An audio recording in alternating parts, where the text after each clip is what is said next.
Welcome to RHI's Sociable City Interviews, where we meet with global thought leaders on nightlife and the social economy. Today, we are here with David Kennedy, the director of the National Network for Safe Communities, a project of John Jay College of Criminal Justice in New York City.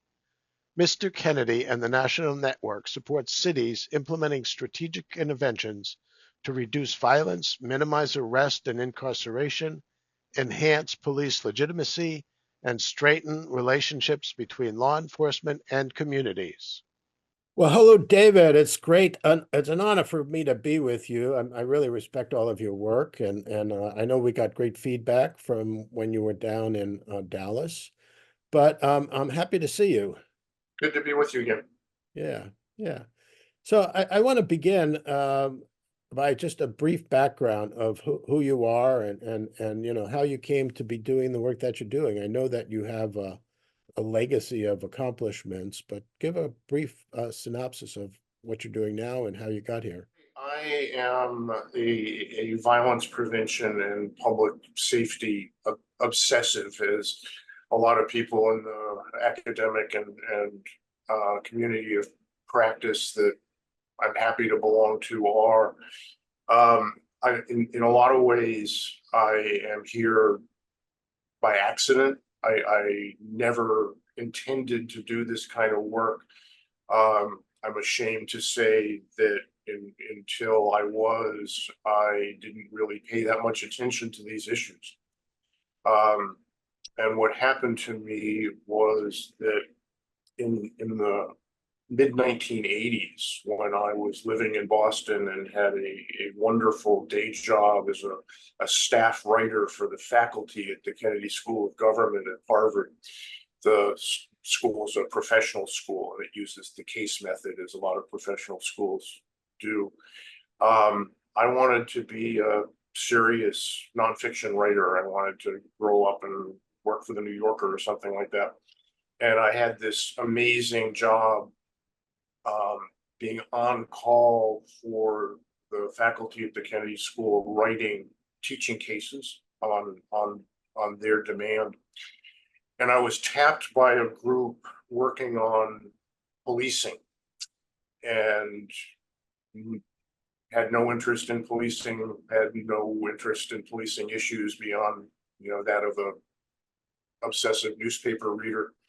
And they sent me out into the field to look at some interesting things going on in American policing. And it was the mid 1980s. And what I suddenly found myself doing was walking crack markets all over the country, because it was the beginning of the crack epidemic, and so much of what police were doing and what was most important in violence and violence prevention and public safety had to do with the crack epidemic. And what I saw was unconscionable conditions in Black and brown neighborhoods all over the country. Unspeakable, obscene things that were being visited upon those communities, including enormously escalating body count.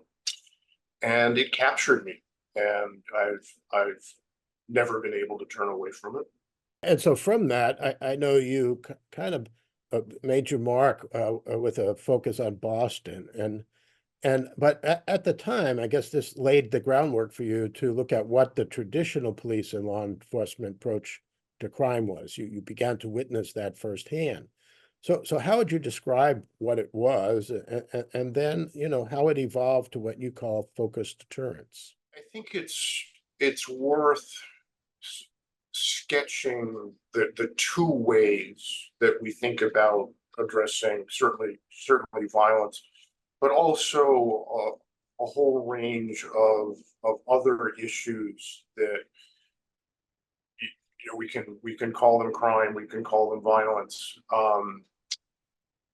whether it's the kind of gun violence that was driving the escalating homicide issue back in those days, whether it's domestic violence or sexual assault, whether it's other kinds of really dramatic insults to personal and family and community well-being, like drug epidemics. We have basically two ways that we think about those and think about addressing them. So one is law enforcement, and that's policing and prosecution and the courts and corrections. And the idea there is simple. It's to remove people from the problem by laying official hands on them and taking them out of play. And it's doing that at a high enough degree of predictability so as to deter people. So we think about enforcement and we think about deterrence. And the other way is prevention. And we say if we're having these sorts of issues, it's because there's something fundamental wrong with our social fabric, and we need to address that. And if you're in the enforcement camp, then you think about individual responsibility and individual accountability, people making bad choices and having consequences as a result. And if you think about prevention, then you think about root causes and education and equity, healthcare and family support. You think about collective accountability, and we think about going upstream so that whatever the core structural conditions that are producing these bad outcomes, that they get addressed. And that's essentially how almost everybody thinks about these issues almost all the time. People bend in the direction of enforcement or they bend in the direction of prevention. And what we can say about both of those things is that when it comes to the worst and most urgent issues of public safety, neither one of them are very satisfactory.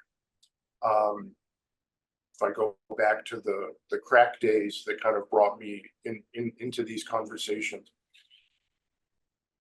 all kinds of enforcement, source country, border, distribution, street drug market, kingpin, mid-level, low-level. Didn't matter how much law enforcement we threw at these issues, the epidemic raged out of control. And it didn't matter how much prevention we threw at it, the epidemic raged out of control. And both of those approaches have fundamental built-in deficits. So we know what mass incarceration did to the country. The policy of the country was to do essentially as much enforcement as possible around that and other issues, and it didn't work, and it created enormous damage for especially the Black and brown communities that we were supposed to be protecting.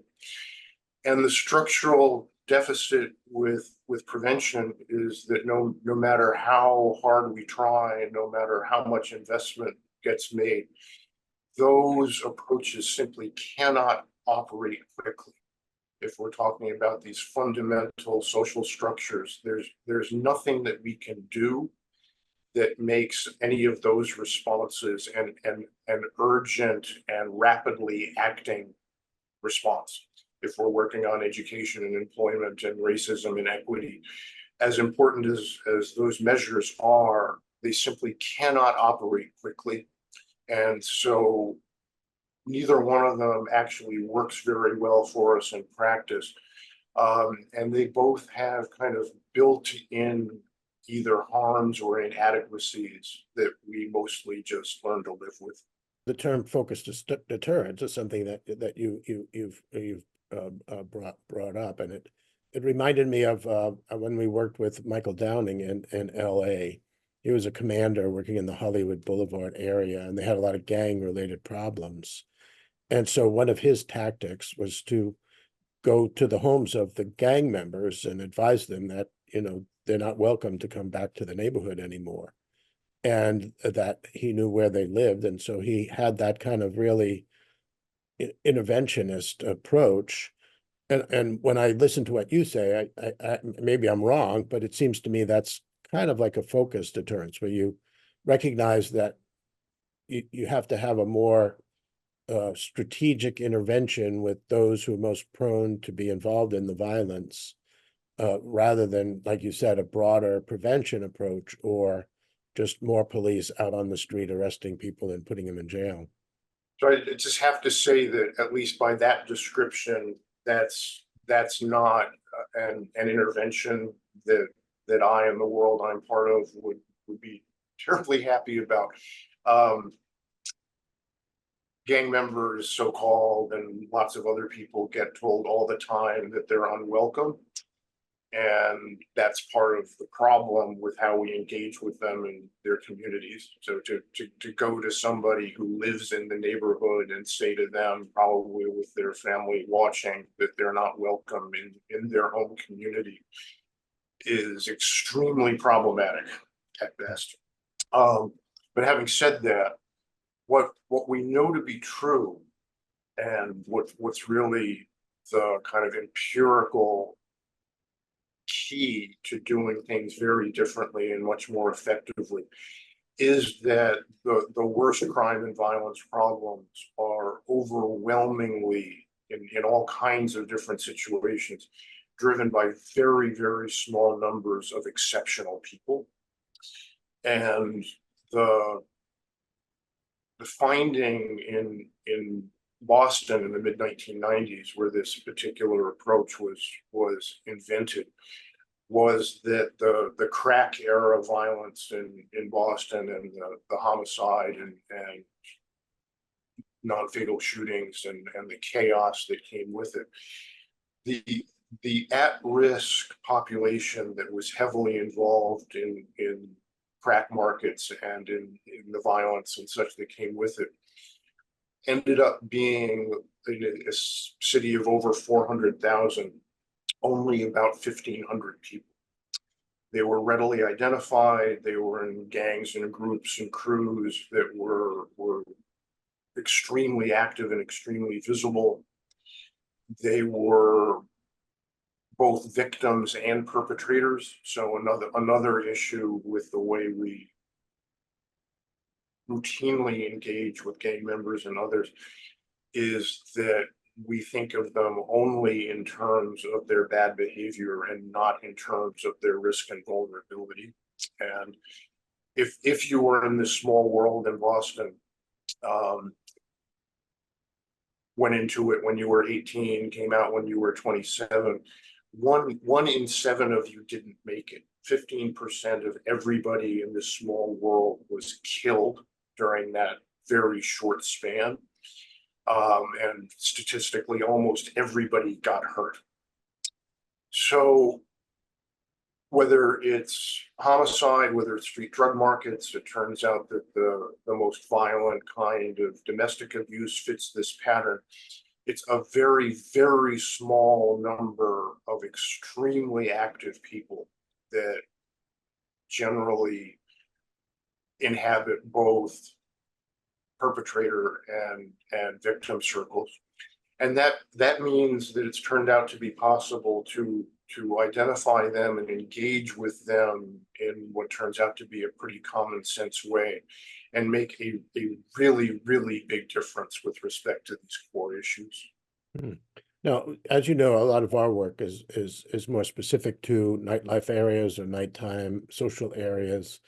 And increasingly there's the kind of intersection between a youth population, often a young Black youth population that are coming into neighborhoods where there's a pushback from people.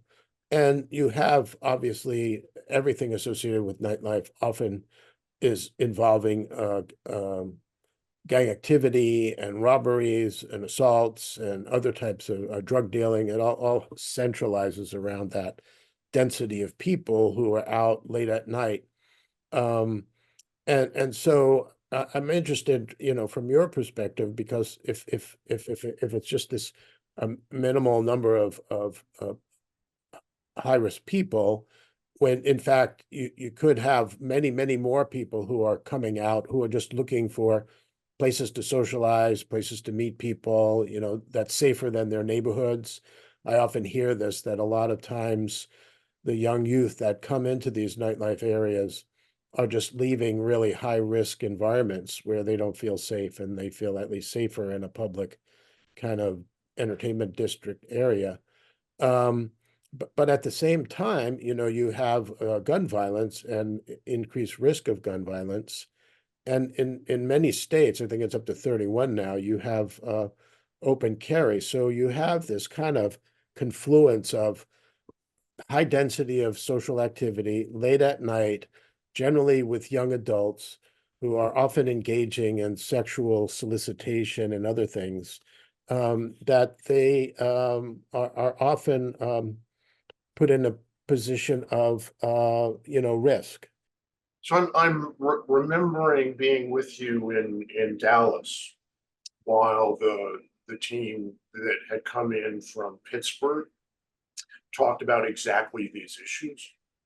So their story was that during and after COVID, a part of Pittsburgh that was very heavily, nightlife focused, had become extremely disorderly, and sometimes I think worse than that.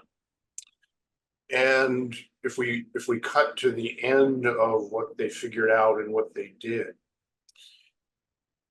the frontline officer whose responsibility that area was, you'll remember saying it ended up being something like half a dozen people that were really at the core of all of those issues. And that's a very, very small number of people. And part of what's really striking about the empirical understanding of these issues, and not just in nightlife settings, but in all sorts of very serious contexts around violence and sexual assault and other sorts of dire issues, that it's a shockingly small number of people that are at the heart of what's going on. And I want to draw attention again to saying it's gang members, young Black men who are causing these issues. It's enormously easy to overgeneralize around this kind of thing. And what I think we're coming to learn is that almost the moment we go beyond the folks who are actually involved in the heart of the problem, we are overgeneralizing. So it's never a neighborhood, it's never a cohort, it's never young men between the ages of 18 and what have you, the way we tend to talk about this kind of thing. Those are always hugely overbroad and over-inclusive ways of thinking about things. I mean, even in Chicago, in the most active gang neighborhoods, there are very few actual gang members. Almost everybody in those places is not part of that set of issues. They don't like what's going on. They don't want violence. They respect their neighbors. They want a positive, legitimate relationship with police. What's been key to all of this new kind of thinking is beginning with a really careful unpacking of the issue on the ground, asking the very common sense questions. What is going on here? Who is driving it? What are the actual dynamics?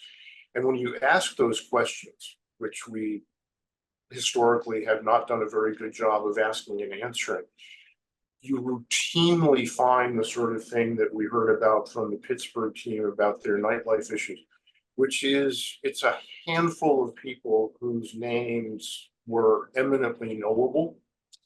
And when those people were engaged with in an effective way, then things were transformed. Mhm. So if we're doing a good job of that, if we're doing a good job of identifying and engaging with that small number of people, then the record's pretty good that we can step up to these issues very, very well. When we don't, almost nothing works, and we go overboard on enforcement, we go overboard at least relying on prevention. We worry about really broad issues like open carry or gun availability. It doesn't matter how much attention we pay to those things, at least in an immediate way. If we're not identifying and engaging with the actual core of the issue, then we're going to fail. I mean, we're getting close to the end here, but I've worked in Pittsburgh, and obviously you have Cornell, who's a minister who himself, came from the prison population world, and then in Minneapolis, where we worked, you have the Mad Dads, and Yeah. so that's one element I want to ask you about, but the other that I think as you're talking with Pittsburgh, I know Chief Scarota, he's developed an officer team because inherent in any of these situations, it's the same story. You might have 100 venues, bars and nightclubs, and there's always, two or three of them that create the most problems for Yeah. everybody because of the way they market their business. They're often in financial difficulty. They bring in clientele that are risky clientele, and that precipitates some of the issues that happen Hot, within the hot, community. hot people and hot places is the way my world has come to characterize this. It's always like that. Yeah. Hot people in hot places, yeah. And so, one thing he's doing is his officers are engaging more with the venue operators, the security staff, really trying to develop kind of a common approach and focusing more specifically on the at-risk businesses and trying to get them to, come come up to speed. But also, with Cornell and his outreach in the neighborhoods and finding those 50 or so people, trying to help uh, direct them to alternatives. And I know this is what they try to do in Minneapolis, but sometimes it seems like an overwhelming challenge because when you're engaging with some of these people, they're at a point in their lives where they see no hope, they see no outlet, they see no other opportunity, and there's not a lot of systems in place to guide them. So how do you overcome some of this? Well, when we were talking about, just to keep on saying it, a small number of really exceptional people, and just to also say it again, we overwhelmingly tend to label them in terms of their bad behavior. Um, those folks are typically overwhelmingly also very highly victimized. They've typically been exposed to unconscionable levels of trauma. Um, they have present traumatic stress disorder. There's no past in PTSD for them. And I have a colleague in New York City, Roseanne Haggerty, who works with the most extreme homeless populations very effectively. And the way she characterizes her work is that um, they need to produce systems that can produce highly customized interventions for very particular people. And that's what this work is like. Um, Ordinary systems do not work in the most exceptional cases, right? That's just common sense. And so for the very, very small number of people that we're talking about, they need intense and highly customized engagement. Um, and that's the kind of work that Cornell does. You Mhm. and I both know him, and I don't know if he would off the cuff describe what he does in that way, but that's what he does. Yeah, Uh, yeah. So it's very engaged, very focused, find the sustain, people and yeah, recognize their specific needs and customize something that can help them. but also recognize that in a conversation about violence and violent perpetration and violent victimization and really extreme, other public safety and order and community issues, things don't have to be perfect to be a lot better. Mhm. And the opposite, this is one of the real insights from the last decades of violence prevention. The presumption used to be that either somebody was running and gunning or they were acquired, and that every gang member needed a job and a GED. And the fact is that the opposite of shooting is not working. The opposite of shooting is not shooting. And it's much easier, it turns out, to prevent the worst kinds of public safety issues than it is to create a solution to all of the very important needs in the life either of an individual or of a community.